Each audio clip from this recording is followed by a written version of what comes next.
아버지 하나님, 모든 존귀 찬송 올려드립니다. 오늘 사순절 두째 주를 지키면서 주님 앞에 나아갑니다. 오늘도 이 시간 말씀을 밝혀주시고 그 말씀의 진리 가운데 오늘도 하나님의 뜻을 깨닫게 하여 주시옵소서. 성령께서 영혼들을 만지시고 이 한 시간 하나님의 일들을 영혼과 재단과 가정에 나타내 주시옵소서. 어둠에 붙들린 심령들은 빛으로 인도하여 주시고 또한 아버지 하나님, 세상의 것에 잡힌 심령은 이제 주님께로 온전히 나아갈 수 있게 하여 주시옵소서. 성령께서 다스리시고 주관하여 주시옵소서.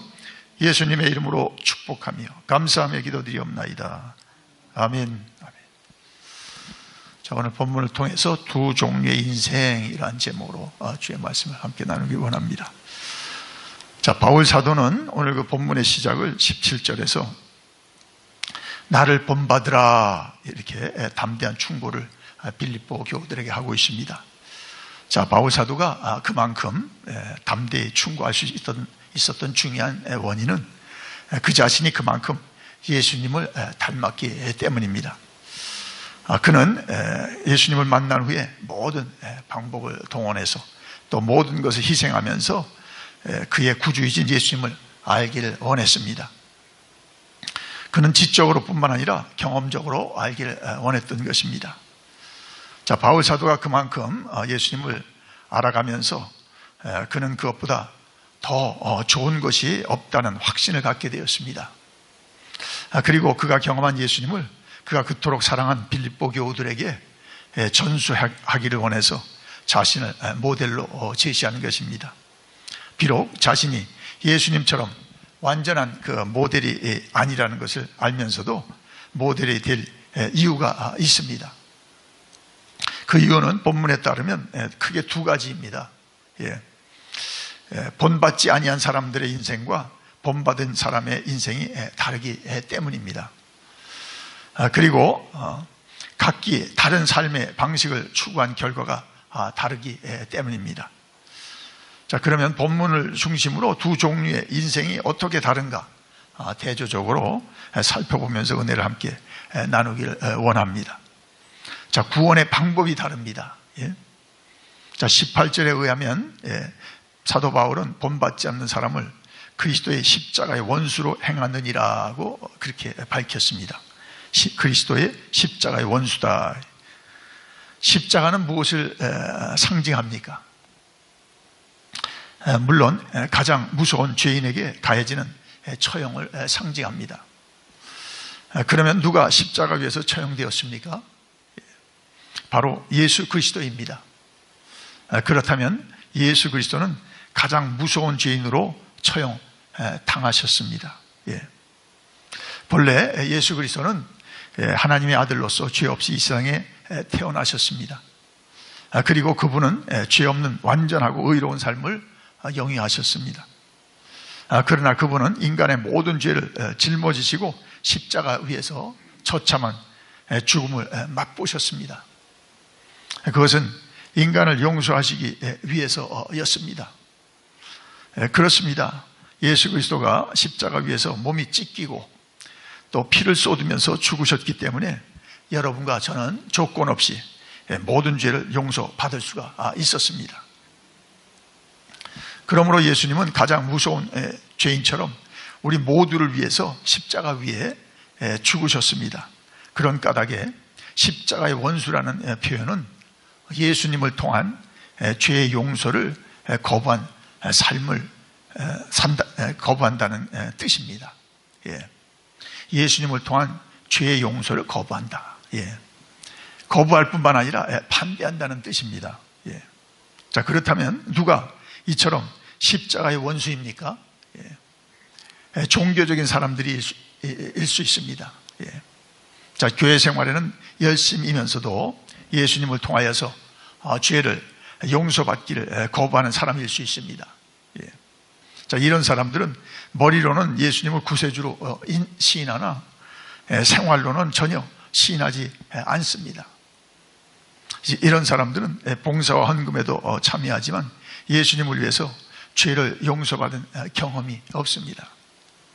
이런 사람들은 교회의 직분을 소지하고 있으면서도 성령이 마음 안에 들어오신 말하자면 거듭난 체험이 없는 사람들입니다. 혹시 그런 사람들이 있다면 정말 그리스도, 우리를 위해 십자가 위에서 죽으신 그리스도로 우리가 정말 온전히 구원을 힘입어야 될 줄 믿습니다. 예.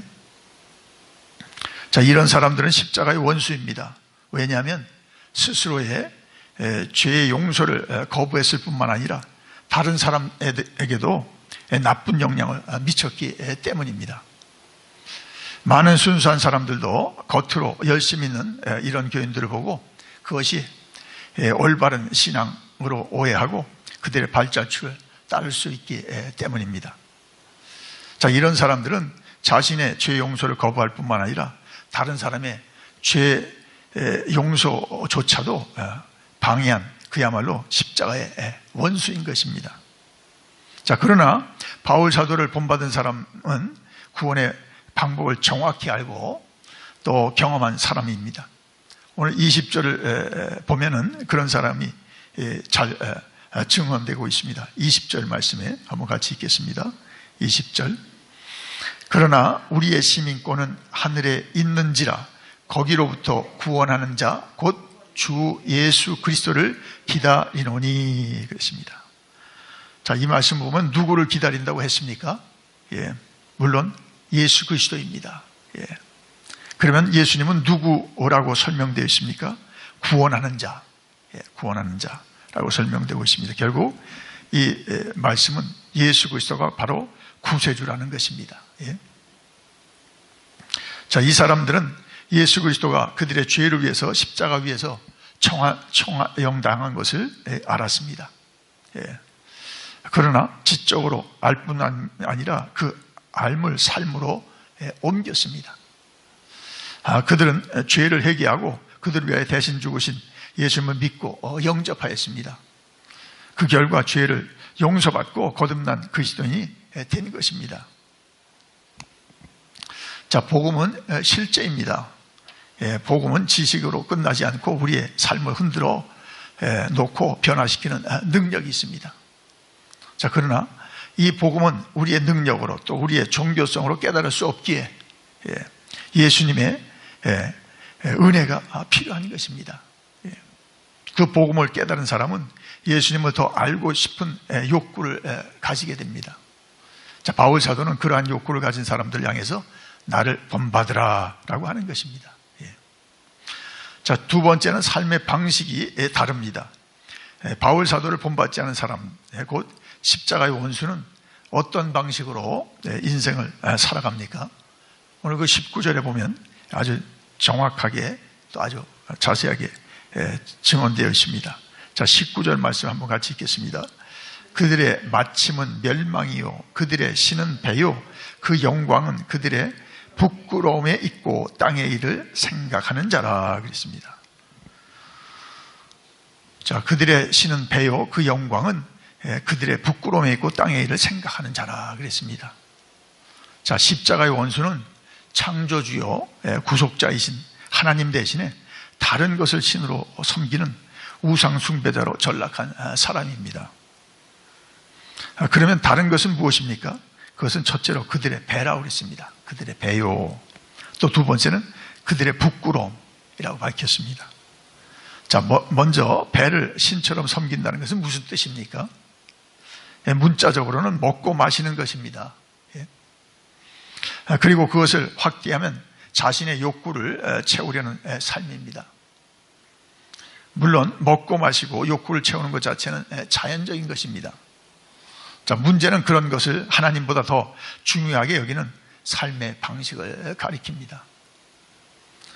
자, 부끄러움이라는 말은 문자적으로 벌거벗음입니다. 벌거벗음. 예. 그러므로 부끄러움이라고 본문에서 번역되었습니다. 자, 이것을 문자 그대로 적용하면 성적으로 타락한 생활이라고 할 수 있습니다. 십자가의 원수 곧 바울 사도를 본받지 않은 사람은 종교적이든 아니든 상관없이 성적으로 타락한 생활을 빠질 수 있는 것입니다.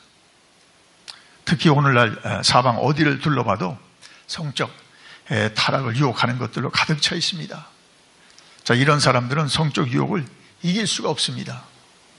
오히려 이런 사람들은 성적 타락을 자랑스럽게 생각한다고 본문은 힘주어 말하고 있습니다. 자, 이 단어 부끄러움을 유대인에게 적용한다면 또 다른 그런 그 번역이 할례를 이렇게 뜻하고 있습니다. 할례. 예. 우리가 알다시피 할례는 유대인 남자는 생후 8일 만에 그러한 생식기의 할례를 받습니다. 자, 그리고 그 할례를 하나님의 선민된 증표요, 그러기에 영광으로 여깁니다. 그러나 할례로 인해서 그들의 죄를 용서받을 수 없다는 것은 너무나 잘 알려진 사실입니다. 자, 그들은 궁극적으로 예수님의 십자가보다도 할례를 선택한 것입니다. 그리고 영원한 죄인으로 심판을 자초하였습니다. 자, 이것을 성도들에게 적용한다면 교회에 다니면서 세례나 직분을 은근히 자랑하고 의지하면서 죄를 용서받지 못하고 거듭나지 못한 사람들을 가리킬 수 있습니다. 이런 사람들 때문에 교회는 불신자들로부터 비난과 지탄을 받는 대상이 됩니다. 자, 왜냐하면 이런 사람들은 삶의 현장에서 성도다운 삶을 보여줄 수 있는 데가 없는데도 불구하고 불신자들이 그들만 보고 또 믿음 좋은 교회 그 지도자라고 오해하기 때문입니다. 자, 이런 사람은 오늘 본문이 밝힌 것처럼 땅의 일을 생각하는 자라고 했습니다. 땅의 일을 생각하는 자. 왜냐하면 땅에서 태어나서 땅의 것을 배우고 습득할 수 있는 기회는 있었으나 하늘의 것을 실행할 수 있는 능력, 곧 성령의 도움이 없기 때문입니다. 자, 이런 사람의 안목은 결국 자기 자신과 세상입니다. 이 세상에 모든 것을 자기 자신에게만 초점을 두고 사는 삶을 말하고 있습니다. 자, 그러나 바울 사도를 본받은 사람들은 땅의 일보다도 골로새서의 말씀처럼 위의 것을 찾습니다. 20절 말씀에 그러나 우리의 시민권은 하늘에 있는지라 그랬습니다. 자, 이것은 무슨 뜻입니까? 우리가 예수를 믿어서 하늘의 시민권, 하나님의 자녀가 돼서 하늘에 또한 시민권자가 됐다는 것이죠. 자, 우리가 물론 미국에 살고 또 한국 국적을 가졌든지 또 미국 또 시민권을 가졌든지 우리가 이 땅에 그러한 시민권의 권리와 의무를 갖고 있습니다. 자, 그런데 우리는 이제 그리스도로 말미암아 하나님께 속해서 하늘의 시민권을 얻었다는 것입니다. 그래서 우리가 이 땅의 시민권은 우리가 이 땅의 삶을 위해서만 필요하지만 우리는 영원한 처소로 가는 하늘의 시민권을 받은 것입니다. 자, 우리는 하늘의 시민권을 소유한 자로서 모든 권리와 특권을 누리며 사는 사람입니다. 우선 하늘나라의 통치자이신 예수님과 끊임없는 교제를 우리가 나누게 됩니다. 또 매일같이 말씀과 기도를 통해서 우리가 교제하며 살 수 있는 것입니다. 그뿐만 아니라 그분의 뜻에 굴복함으로 그분의 섬세한 인도를 받게 됩니다. 더 나아가서 어떠한 형편에 처하든지 우리는 그분만이 주시는 그런 평강과 기쁨을 누릴 수가 있는 줄 믿습니다. 그리고 어느 날 그분을 직접 만난다는 큰 기대를 가지고 있습니다. 이처럼 우리가 그리스도인이 되어서 우리가 특권을 갖고 있기 때문에 성도로서 갖는 그런 핍박과 오해도 우리는 이기고 나갈 수가 있습니다. 그러므로 우리가 어떤 가운데도 정말 그리스도를 의지함으로 그리스도의 사람으로 여러분 힘차게 살아가시길 주의 이름으로 축원합니다. 자, 세 번째는 종말을 맞이하는 방식이 다릅니다. 자, 바울 사도를 본받지 않는 사람들은 그 십자가에 원수된 사람들은 그 종말이 비극적입니다. 자, 19절 그 말씀에 그들의 마침은 멸망이요 이랬습니다. 그들의 마침은 멸망이요.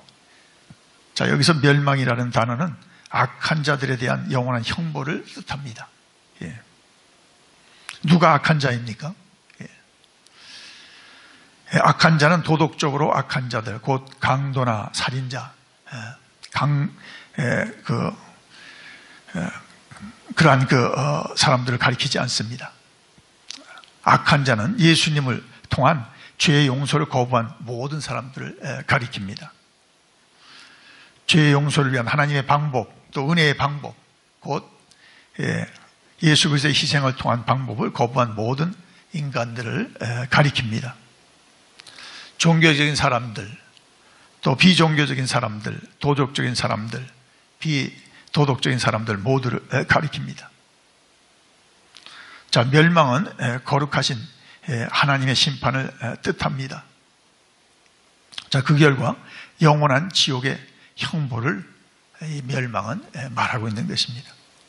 자, 그리고 하나님과 성도들과의 영원한 이별을 뜻합니다. 왜냐하면 이들은 십자가의 도를 거부하고 조롱하고 핍박하였기 때문입니다. 자, 그들을 위해서 제시된 죄의 용서를 위한 길이요 진리요 생명이신 예수 그리스도를 거부하였기 때문입니다. 자, 그러나 바울 사도를 본받는 사람들의 종말은 어떻습니까? 예, 본문 중에 21절에 잘 표현되어 있습니다. 21절 한번 말씀을 같이 읽겠습니다. 그는 만물을 자기에게 복종하게 하실 수 있는 자의 역사로 우리의 낮은 몸을 자기 영광의 몸의 형체와 같이 변하게 하시리라. 아멘. 자, 여기서 가장 중요한 단어가 뭡니까? 마지막 단어죠. 변하게 하시리라. 변하게 하시리라. 자, 하나님의 은총은 변화의 은총입니다. 예. 자, 우리가 처음 예수님을 믿고 영접할 때 예수님이 우리의 죄를 용서해 주시고, 예, 우리 안에 들어오셔서 우리 가운데 그가 원하는 형상을 이루어 가십니다. 변화를 주십니다. 예.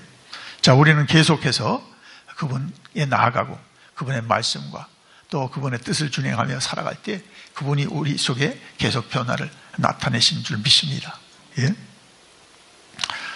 자, 변화는 거기서 끝나는 것이 아니죠. 주님이 다시 오실 때 모든 것이 다 정말 우주가 변화되고 또 마침내 우리도 변화될 것입니다. 예. 자, 어떻게 변화된다는 것입니까? 오늘 본문에 보니까 낮은 몸을 변화시킨다고 했습니다. 낮은 몸. 자, 이 낮은 몸이라는 것은 비천한 몸이라는 뜻입니다. 비천한 몸. 예. 연약한 몸, 타락의 몸, 또 사망의 몸을 말하고 있습니다.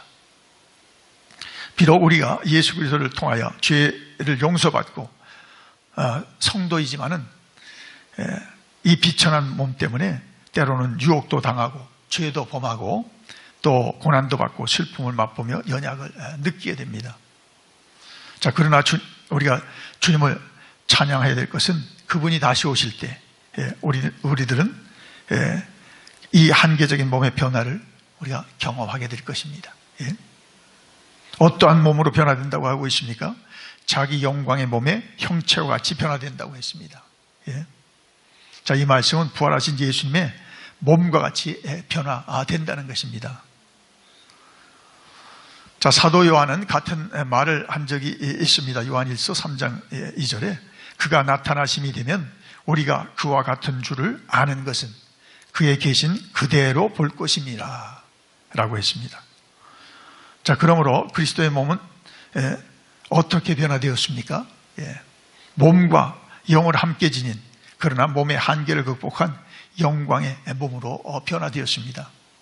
그래서 제자들이 그 다락방에 갇혀 있을 것 같이 숨어 있을 때도 그가 영화로운 몸으로 그곳에 나타나신 것 아닙니까? 예? 자, 우리 모두는 예수님과 같이 영광과 능력을 소유한 불멸의 영원한 몸으로 변화되어서 성부와 성자와 성령과 더불어서 모든 성도들과 더불어서 천국의 삶을 함께 살 것을 소망합니다. 아멘. 예. 자, 그렇습니다. 바울 사도를 본받은 사람과 그것을 거부한 사람 사이에는 커다란 차이가 있습니다. 예. 그 차이는 영적인 차이, 생활의 차이 및 종말의 차이입니다. 예. 자, 이것을 시제로 바꾸면 과거와 현재 및 미래에 관한 차이입니다. 이것은 다른 말로 바꾸면 영원한 차이라고 할 수 있습니다. 그러므로 우리는 바울 사도를 본받아 십자가의 친구로 살면서 지속적인 변화를 누리며 살아야 할 것입니다. 아멘. 그리고 이 세상을 살아갈 때 이 땅은 잠시 잠깐 지나가는 곳이라는 것입니다. 우리는 이런 면에서 순례자입니다. 우리는 이 땅에서 궁극적인 행복을 발견할 수 없습니다. 현재 순례자의 길은 영원한 고향을 위한 준비를 위해서 하는 과정에 불과한 것입니다. 우리의 궁극적인 소망은 하늘나라입니다. 아멘. 그러므로 우리를 구원하실 자인 예수 그리스도를 고대하고 있기에 믿지 않는 사람들과 우리의 삶은 달라야 합니다. 이 차이 있는 삶을 주신 주님께 감사하고 감격하면서 영원한 고향을 기대하면서 살아가는 승리하는 저와 여러분 모두 되시기를 예수님의 이름으로 축원합니다. 거룩하신 주님께서 우리로 그리스도를 본받게 하시고 그러므로 그리스도의 사람 되게 하신 것을 감사합니다. 바울 사도는 그가 그리스도를 열심히 그가 닮으며 쫓으며 그 안에서 자신을 보고자 했기에 빌립보 교우들에게 너희는 나를 본받으라고 그렇게 강력하게 충고했습니다. 우리도 주님을 본받음으로 인하여서 우리를 보는 사람들에게 그리스도를 본받는 사람이 되라고 권면할 수 있게 하여 주시옵소서. 우리가 말뿐만 아니라 삶으로 주님을 우리가 본받으며 정말 주의 말씀을 우리가 그대로 실천하여 그리스도가 기뻐하는 사람으로 세상을 이기며 그리스도를 증거하며 살아가게 하여 주시옵소서. 그래서 정말 말뿐인 그러한 잘못된 사람들, 십자가의 원수된 사람들을 주님 앞으로 인도하고 주님께로 온전히 또 인도할 수 있도록 성령께서 역사하시고 주관하여 주시옵소서. 감사드리며 예수님의 이름으로 축복하며 감사기도 드리옵나이다. 아멘.